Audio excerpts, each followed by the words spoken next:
ഇന്ന് മോഹൻ്റെ പുതിയ കാർ 又开始了，他又开始了，他又开始了。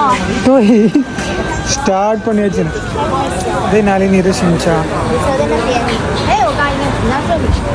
നമ്മൾ ചർച്ച വിഷയമാക്കി എടുത്ത കാർ ഇതാണ്. ഇതിന് മുന്നാണ് 50 കൊല്ലം ഇന്ത്യ പുറകിലെന്നൊക്കെ പറഞ്ഞ് ഞാൻ കമന്റ് ഇട്ട ടൈമിൽ എല്ലാവരും കൂടെ എന്റെ രഞ്ജിത്തേക്ക് പൊങ്കലിട്ട് കയറി വന്നു. ഇതിൽ നല്ല കാര്യങ്ങൾ കണ്ടു കഴിഞ്ഞാൽ നല്ലത് പറഞ്ഞില്ല നമ്മളെ മലയാളികളെ ഒരു ഗുണമാണ്. ആ പറയണ കാര്യം എന്താണ് മനസ്സിലാക്കാറ് ആളെ കുറ്റം പറയാനുള്ളത് അതും മലയാളികളെ വേറൊരു ഗുണമാണ്. അതെല്ലാവരും നമ്മളെ സ്വന്തം ഭരണരാജിനെ വേറൊരു വെള്ളക്കാരന്റെ മുന്നിലും ചൈനക്കാരന്റെ മുന്നിലും അടിയറവ് വെച്ച പാരമ്പര്യം അല്ലേ നമുക്കില്ല. കാരണം നമ്മൾ ഇന്ത്യക്കാരാണ്. ഞാൻ വിഷയത്തിൽ നിന്ന് തെന്നി മാറുണ്ടോന്ന് ഒരു സംശയം. എന്തായാലും പോട്ടെ. മോമ പുതിയ കാർ എടുത്ത് കണ്ടെന്ന് ഔട്ടിങ്ങിന് പോകാൻ വേണ്ടിട്ട് ഞങ്ങളെല്ലാവരും വേണ്ടി പിക്ക് ചെയ്യാൻ വേണ്ടി വന്നേ.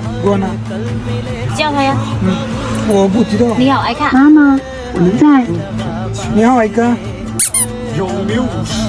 关闭所有车窗，他听不懂你的。 OK。他听懂我的，他听不懂你的。对，我是他的老板。可以开。 சன்ரூஃப் ஓபன் பண்ண சொல்லு 不想。 அமீனு சன்ரூஃப் மட்டும் ஓபன் பண்ண சொல்லு அதுகிட்ட சொல்லி க்ளோஸ் பண்ண சொல்லு 这个关呢？你可以说海哥。你好，爱看。咋啦？关闭遮阳帘。好啦。自己会关。 സൂപ്പർ സാധനം.